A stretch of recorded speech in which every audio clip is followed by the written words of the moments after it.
Eu ouvi dizer que já tinha aluno chorando, era isso? Mas não se preocupe, o professor Beto chegou aqui para trazer a solução para vocês. Chegamos à hora da recuperação. Neste momento, nesta aula de recuperação, essa aula de número 20, vocês irão fazer... Olhem na tela para vocês. Na tela para vocês aí. Então, vejam vocês aí, essa aula de número 20, o que nós vamos trabalhar nessa revisão de recuperação da unidade 1. Primeiro, nós vamos ver os primeiros povos da América. Pré-história brasileira, os hebreus, os fenícios e os persas, o Império Egípcio, a Grécia Antiga, a herança grega, Roma Antiga. Então, fiquem ligados aí, ó.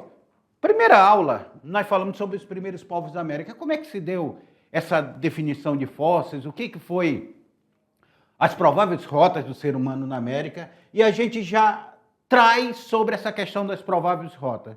Como é que o ser humano chegou nas Américas? Lembrando que nós temos duas teorias de chegada do ser humano na América. A primeira pelo Estreito de Bering. A outra teoria é a teoria transoceânica, que ele teria atravessado o Oceano Pacífico e chegado até as Américas. A outra seria pelo Estreito de Bering aí. Os arqueólogos acham que ele chegou pelo Estreito de Bering. Tá? Então, já fique ligado que aqui pode cair uma questão sobre como é que o homem chegou às Américas. Tá? Qual é a teoria mais aceitável? Então, vocês fizeram lá o quiz, sabem muito bem disso. Pré-história brasileira e sítios arqueológicos. O que são sítios arqueológicos? O que são sambaquis? Vocês já tinham ouvido falar antes de assistir a aula de história o que eram sambaquis? A ocupação da Amazônia? Como é que se dá esse processo? Primeiramente, nós nos deparamos com os principais sítios arqueológicos. Terra Preta na Amazônia, a Amazônia é cheia de terra preta, a presença desse homem pré-histórico, Boqueirão da Pedra Furada lá no Piauí, tão conhecido e tão respeitado, Nhedgdon lá, Lapa Vermelha em Minas Gerais, lá onde foi encontrado Luzia, a primeira brasileira a ser encontrada, Santa Helena em Minas Gerais, e os sambaquis lá no Rio de Janeiro até Santa Catarina, encontramos um monte de sambaquis. E aí, falando de Luzia, olha quem nos aparece. Ela, Luzia, que foi achada lá em Lagoa Santa, em Minas Gerais. Ali foi encontrado esse crânio, o crânio de Luzia, o mais antigo fóssil humano encontrado nas Américas. Luzia foi datada de 11.500 anos. Isso já balança a teoria de ocupação das Américas lá, Luzia. Mas a Luzia ela não chama atenção pela antiguidade. Ela chama atenção pela aparência, uma aparência negroide, ou seja, trouxe uma nova teoria de colonização, que é a transoceânica, dos aborígenes vindo da Austrália. Olha aí, ó, Luzia, o mais antigo fóssil. Nós saímos da pré-história e fomos para a história. Quando nós chegamos na história, nós nos deparamos com alguns povos, entre eles o povo hebreu, da aula 7. Quem eram os hebreus? A herança cultural hebraica monoteísta, Abraão, Jacó, Moisés, parece que nós estamos lendo o quê? A Bíblia, né?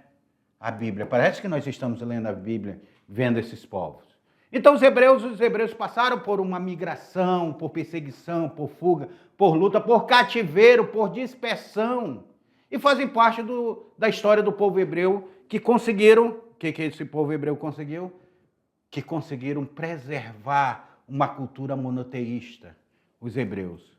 Os hebreus, eles não constituem um império, como foi o Império Babilônico, como foi o Império Romano, mas os hebreus, a principal herança deles é o monoteísmo. Não só o monoteísmo, como 3 religiões que partem da religião hebraica.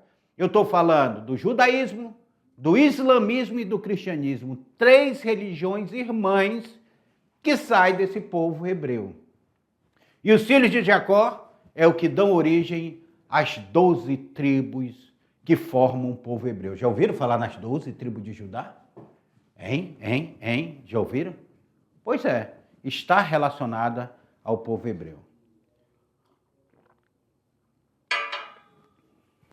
Vem cá comigo, cá comigo. Quando a gente trabalha esses povos da antiguidade, são poucos deles que nós conhecemos, que nós temos intimidades com eles. Quase a gente não tem intimidade com eles, mas o povo hebreu nós temos intimidade. Por quê? Porque nós seguimos uma religião judaica cristã. Por que judaica cristã? Porque tanto nós trabalhamos com o Antigo Testamento quanto com o Novo Testamento. E o judaísmo, ele sai do povo hebreu. O povo hebreu se torna um povo judeu. Depois esse povo judeu torna-se o povo cristão. E também depois desse povo judeu, torna-se o povo islâmico. Todos vindo da mesma base. Então, fiquem ligados aí, dentro desses povos da antiguidade. Na tela para vocês! Aí, ó. Então, nós temos aí, ó, fenícios e persas, dois povos que vão estar presentes na antiguidade também, muito importante. Primeiro, nós temos essa vocação marítima do povo fenício. O povo fenício eram grandes navegadores, era o povo do mar, eram mercadores marítimos e constituíam para o desenvolvimento da astronomia, porque eles navegavam, eles precisavam estudar as... Olha, ainda sei fazer estrela, gente, ó. Ainda sei fazer estrela. Eles começavam a estudar as estrelas e não possuíam terras férteis para a agricultura. Sua economia dependia do comércio e da navegação, e sua religião era diferente do hebreu, eles eram politeístas. Professor, o que significa politeísta? Tem várias religiões. Sua expansão fez com que grande parte do alfabeto passasse a ser utilizado, sendo a primeira expressão de uso extensivo, ou seja, espalhado pelo mundo dessa arte por parte de uma sociedade. Só que fenícios, hebreus, fenícios, e agora nós vamos ver os persas. Quem eram os persas? Os persas vão constituir um grande império. Vão constituir um grande império. A expansão persa somente foi possível graças ao empreendedorismo dos imperadores que estiveram ao seu poder. Este povo dedicou-se muitas vezes ao comércio, fazendo desta atividade sua principal fonte econômica. Xerxes é um grande imperador persa. A religião persa era dualista, não era politeísta, era dualista, e tinha o nome de zoroatrismo ou mazdeísmo, aí, criada em homenagem a Zoroastro, ou também era chamada Zoroastro de Zaratustra, assim dizia Zaratustra. Zaratustra, olha o nome aí. O profeta e líder espiritual, criador dessa religião, assim diziam os persas, assim dizia Zaratustra. O Império Egípcio. Esse daqui, quando eu falo em pirâmide, o que mais vocês lembram, não é do povo egípcio? Pois é. Essa civilização egípcia, a importância do rio Nilo para os egípcios, essa sociedade egípcia, a incorporação do Império Romano do Egito, tudo isso vai estar presente na história do povo egípcio. Rio Nilo. Rio Nilo é um importante rio da África. O rio Nilo é formado a partir da confluência de 3 rios. Quais são os rios que formam o rio Nilo? Nós temos o rio Nilo Branco, o Nilo Azul, o rio Atibara. Eram 3 rios, a confluência desses 3 rios vão formar o rio Nilo. É igual o rio Madeira. O rio Madeira não é formado pelo rio Beni, pelo rio Mamoré. Assim mesmo o Nilo é formado pelo rio Branco, pelo rio Azul e pelo rio Atibara. Heródoto, que era o pai da história, esse grego chamado pai da história, ele denominava o Nilo, dizendo que o Egito era uma dádiva do Nilo. Ou seja, se não fosse o rio Nilo, não existiria a agricultura egípcia, a sociedade egípcia, a riqueza egípcia. E olha aqui as pirâmides egípcias aí. A importância desse rio para o crescimento e consolidação egípcia enquanto sociedade imperial. Aí nós vamos para a Grécia. Quem era o povo grego? Qual a importância do povo grego?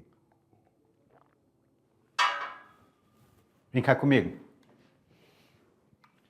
Não tem como nós falarmos de filosofia, de teatro, não tem como nós não falarmos de Olimpíadas, esporte, de guerras emblemáticas, de mitologia, sem nós falarmos do povo grego. A matemática, a filosofia é desenvolvida com esse povo grego. Então a Grécia, ela não tem só importância na antiguidade, ela atravessou continentes e horizontes até chegar aqui. Na tela para vocês. A Grécia Antiga, a organização da sociedade grega, a geografia da Grécia, o conceito de grego de beleza, característica e o período grego aí, tudo sobre a Grécia. A organização da sociedade grega. Cidadãos eram chamados de eupátridas, somente eles possuíam direito político para participar da democracia. Os metecos, que eram os estrangeiros que habitavam Atenas, os escravos formavam grande maioria da população ateniense, pois para cada cidadão adulto chegou a existir cerca de 18 escravos. Era a base da sociedade. Qual era a característica do povo grego? Aquilo que eu estava falando agora para vocês. Eles tinham democracia, eles tinham língua, eles tinham teatro, eles tinham a ciência, eles tinham os Jogos Olímpicos, a arte, a literatura, principalmente a filosofia. Então, isto era uma característica do povo grego. Tudo isso aí que se apresenta aí, democracia, língua, teatro, ciência, filosofia, literatura, arte, Jogos Olímpicos. Olha, Platão e Aristóteles aqui, o símbolo da filosofia grega. A herança cultural grega, os filósofos, a ciência, a arte, a religião, a integração cultural com o Oriente. Desculpa. Tudo isso estava relacionado a este povo grego. Na filosofia, Atenas foi palco do desenvolvimento filosófico durante o período clássico, tá? Durante o período clássico, nunca esqueçam disso. Sócrates é conhecido como o pai da filosofia. Mesmo sendo seus precursor, ele estruturou a forma de buscar pelo conhecimento e que fundamentou a filosofia. Na matemática, nós temos Euclides e Arquimedes na matemática. Na astronomia, nós temos Aristarco e Parco, que eram astrônomos. Então, essa era a ciência grega e a filosofia grega. Quem é o pai da filosofia grega? Sócrates. Depois seguido por Platão e Aristóteles. Essa integração cultural com o Oriente, a cultura helenística, o helenismo, foi o resultado da fusão de elementos da cultura helênica, que era a cultura grega, e da cultura ocidental, que veio com a cultura de Roma. Quando Roma invade a Grécia, se desenvolve a cultura helenística. Aos 13 anos, Alexandre Magno conquistou o Egito, olha aí, ó. Grande imperador grego, a Mesopotâmia, Síria, Pérsia, chegou até a Índia. A principal centro de difusão dos valores helênicos, a cultura helenística, foram em Alexandria, no Egito, Pérgamo e na ilha de Rhodes, no Mar Egeu. Aí nós temos a Alexandria, formada com Alexandre Magno. Isso é antes da invasão de Roma, lá na Grécia, tá bom? Fala em Roma, olha quem aparece aí conosco. Ela. Roma. Quem foi Roma? Qual a importância de Roma? A organização dessa sociedade, as leis romanas, a República Romana. Aí a gente já começa com a República Romana.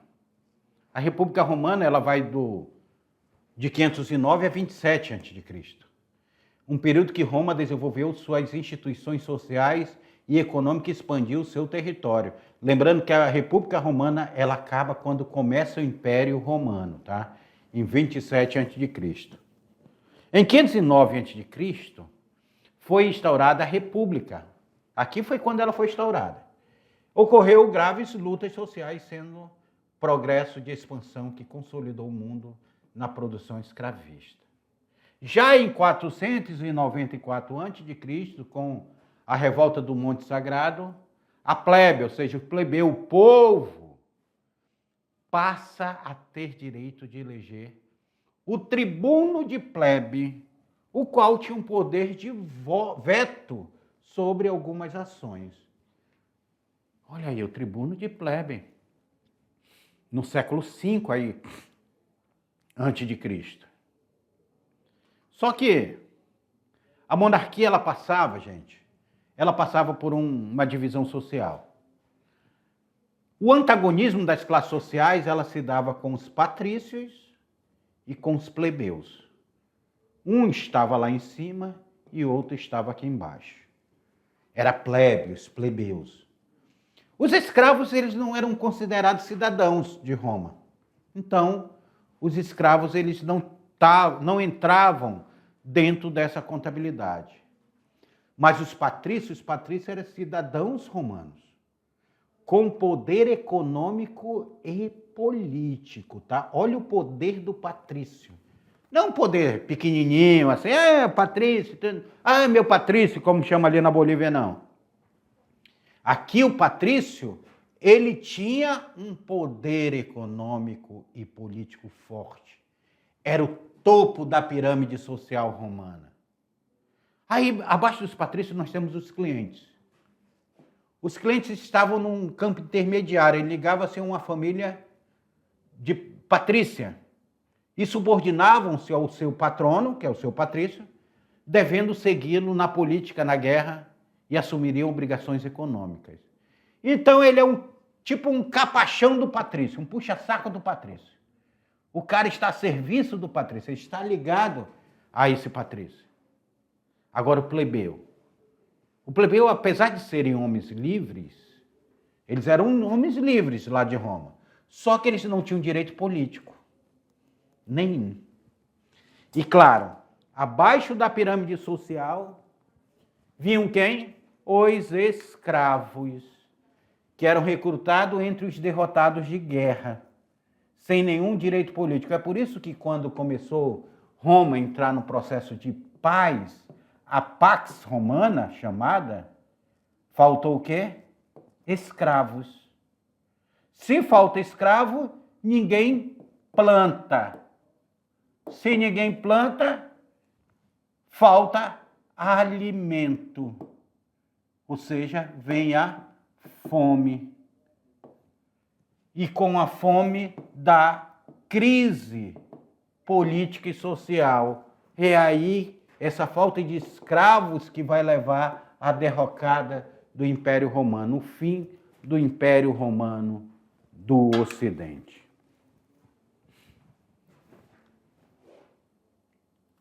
Pessoal, vocês agora vão fazer a avaliação de vocês. Fiquem atentos. Vocês têm 1 hora para fazer essa avaliação.